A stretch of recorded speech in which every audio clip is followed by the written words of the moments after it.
Belinda quite eloquently described her career from regional Queensland and Rockhampton through to the elite level of our game. And Ash Sinnott asked me a few weeks ago if I would do this case study on a referee who's regionally based. And in this case, we're talking about a referee who's based here in Townsville, and my referee colleagues on the table down the back would all be well familiar with this fellow. His name's Wyatt Raymond. Now he's only a young fellow. He's just turned 21, and he's been in the sport for quite a while now. For a young fellow, he'd come through the junior levels of the game.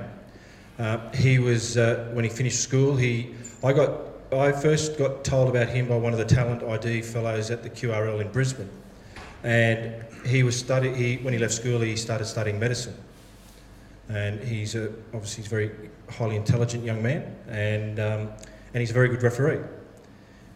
But it got to a point where he had to, and he's based here in Townsville and still is, he had to make a choice between, because he wanted to referee, but he was struggling to find that balance to be able to allow him to continue his studies in medicine.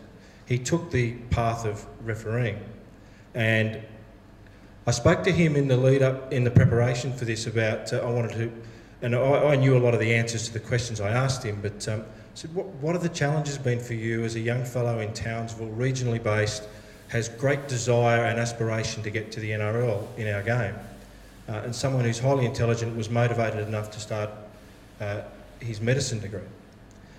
He came back to me and he talked to me about some of his challenges, and he talked about the location. That's a quote of his from some of the things that he sent back to me. But the difficulty of him being here in Townsville is a bit twofold, because when the NRL introduced a couple of years ago, or more than a couple of years ago, but 4 or 5 years ago, a national youth competition in under 20s, and that was each club in the NRL had an NYC side. And here at the Cowboys, they had one. We, as an organisation, needed officials in Townsville who could officiate at that level of the game, and they almost became pseudo NRL referees who were wearing the same uniforms, and they became and felt part of the NRL. Now that all came, and Wyatt, because of Wyatt's ability in Townsville, he was identified as someone who was more than capable of officiating at that level. And he officiated as a touch judge on a lot of games in front of big crowds at this very stadium we're at now, leading up to NRL games. It all came very easy to him. If he was in Brisbane, and I've had this conversation with him, if he was in Brisbane or if he was in Sydney, in one of the major centres of our sport, would he have had that opportunity? Probably not as early as he got it here. Wyatt got selected to go to some of our national schoolboy program competitions, which are very significant parts in our pathway for young referees in our sport. My perception of Wyatt, and I had seen him referee up here, when he came to those national programs and competed with referees who were selected from within those major competitions in Brisbane and Sydney, he was all of a sudden competing with referees who were of a different standard to what he was experiencing here. However, he thought, and he had this perception, because he'd had experience at our NYC level here in Townsville, that everything was going to come very easy to him when he came to our national competitions. But he found out that wasn't necessarily the case. He was still a very good referee, but he was competing with referees who had a lot more experience than what he had. And he acknowledged the fact that living in Townsville, he loves it, and he still has great desires and aspirations to get to the NRL, and it gave him some opportunities that he might not have got had he been living in Brisbane or Sydney. But on the other hand, it made it difficult for him to compete with and be compared with officials that are coming from those other centres when it comes to our national competition. So that was one of the challenges that he found. And so the location of Townsville, he's got great support networks behind him here. That necessarily didn't help him when he was getting to those national competitions. He talked about balance. As I said earlier, he was wanting to study to become a doctor. and trying to maintain the balance in the profession that as a referee and in his studies he found very difficult, because the expectations of a referee who are in our elite pathways as Wyatt is are fairly high, and he based here, he doesn't, whilst he's got good support network based around him here in Townsville, it's not the same support network that he would have if he was in one of the major centres. Now, we don't want to make people like him. Now, Belinda chose to move to Brisbane, and as Belinda said earlier, you know, when she inquired about how she made the squad in Brisbane, well, you need to come to Brisbane. You need to move down. That's a big move. And in Wyatt's case, as a 21-year-old, that's an enormous move, moving away from family, need to find somewhere to live in Brisbane, and have all that support network around him. Because it's all very well to move to Brisbane and start refereeing, but if you haven't got close support network around you, it can become a very lonely existence if things don't work out for you. So the balance for him living back here in Townsville is something that he finds extremely challenging. He's now studying physiotherapy. He's still refereeing. He trains up to 4 and 5 times a week. He's studying during the course of the week, and then he has games on weekends, and then he's expected to review games. That's a fairly full book, and for a 21-year-old who, as most 21-year-olds do, also wish to have a social life, that can become very difficult. The other thing that he mentioned to me was the competitive environment, and we often in rugby league, and we've had over recent years, we've had a lot of ex-club coaches come into the coaching of match officials within our sport. So we're talking about the team concept with officials. However, as Wyatt said, and you can see in that quote there, they're a team on the weekends, but they're largely a team of individuals, because at the end of the day, in the competitions that Wyatt's refereeing in, one referee can get the grand final. Now, because he's up here in Townsville, he found it very challenging that one week he can be refereeing a game, and then someone who he's competing with, he's running their line the following week.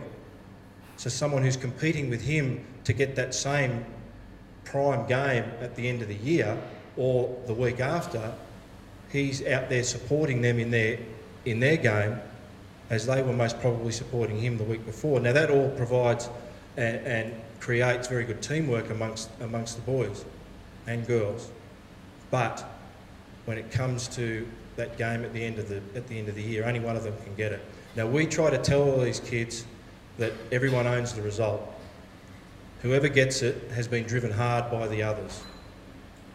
Healthy competition is good competition, but in a regional centre where there's not a large number of referees as there would be in Brisbane, for example, he's often finding that he's running and supporting people that he's competing with, which can be a positive, can be a negative. He finds it as a bit of a challenge.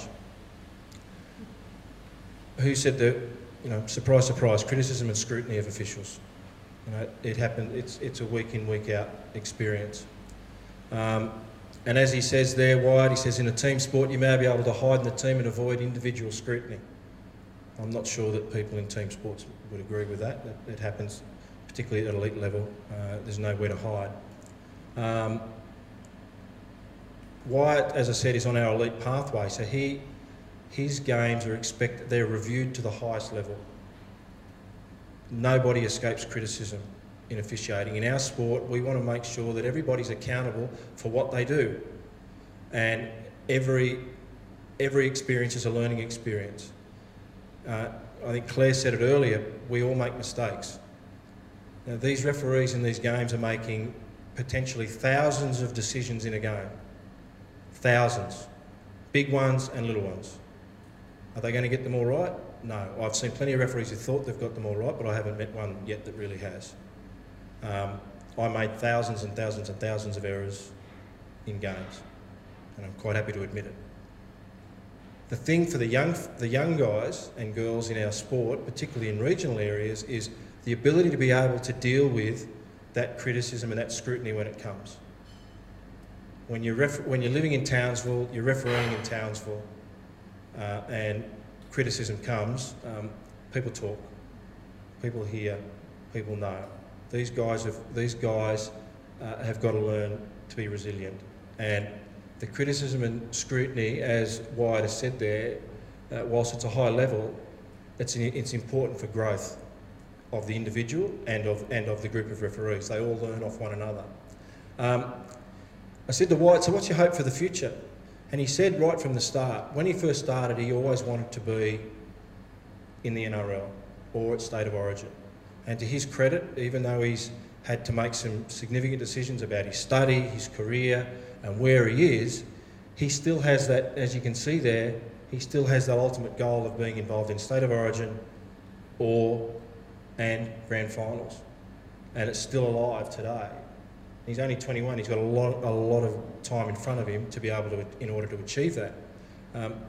He knows, he's a realist, that the percentage of referees that are in our sport that get to the NRL, let alone do grand finals or State of Origins, is fairly small. It's fairly small. But that doesn't discourage him from doing what he's doing to be the best he can be. And it's really important that he has that goal. And one of the things that we do in our sport, and I mentioned earlier when I was on the panel, that we're talking about trying to get referees from the top to the bottom all refereeing the same. But what we need to do, and what I encourage people to do within our sport and within our administration in officiating, is that we can't make the assumption when kids come in. So when Wyatt came in as a kid, we can't make the assumption that he lives, eats and breathes rugby league 24/7, 365 days a year, like I do because I work in it. He may be a young referee who just wants to get involved in the game, referee the under sixes, the under sevens, the under eights, the under nines, and enjoy the opportunity to get out there and be involved in the sport. And we shouldn't make it too difficult for those kids to be able to enjoy that aspect. As they get through the system, as Wyatt is, he becomes more involved. He becomes harder working. His games are reviewed to a higher level, and he learns more from it. We need to, and I say this for all sports, the younger officials, we need to make it, and Belinda just talked about it, about enjoying everything we do.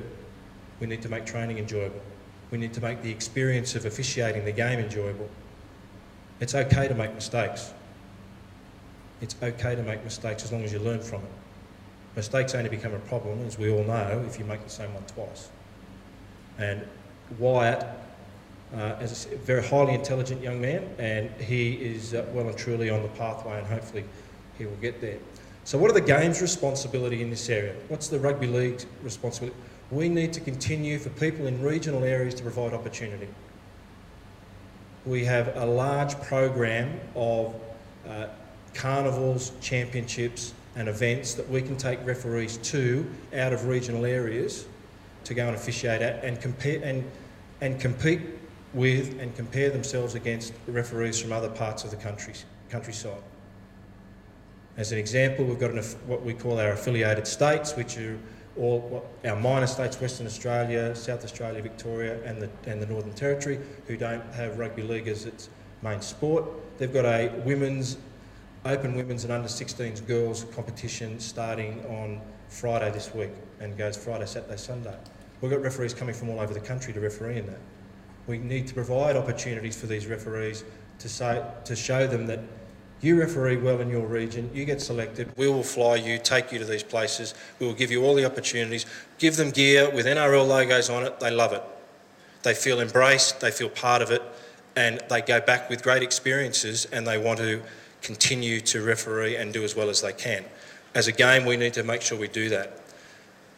Also as a game, and I talked about Michael Inman, our referee development officer, he's got such a wide region to look after. We need to embrace all our wider regions. There is talented officials everywhere.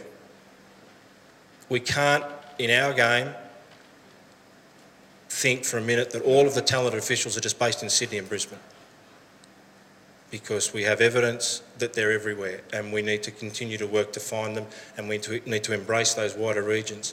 And we need to invest in developing that talent and invest by bringing them to the major hubs when we've got events on. Take them in. We have kids that come from the Northern Territory over to the North Queensland Junior Championships. We fly kids in from Darwin and from Alice Springs and bring them in and give them an opportunity, accommodate them, give them uniforms, get them to referee games, get them coached and mentored by people for a week at a time. It's a great opportunity for them. No boundaries. We can't have just boundaries around Sydney and Brisbane and think that that's where they're going to come from. There's no boundaries about who you are, what you do, where you come from.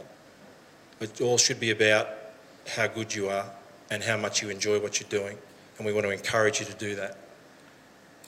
And we need to continue to reward talented people, but we also need to reward people who, not as talented as the elite. We need to reward those people as well, because we don't have people queuing at the door wanting to be officials. There's not a massive queue out here. We need to encourage people to want to become officials in our game, so we need to reward people for doing that.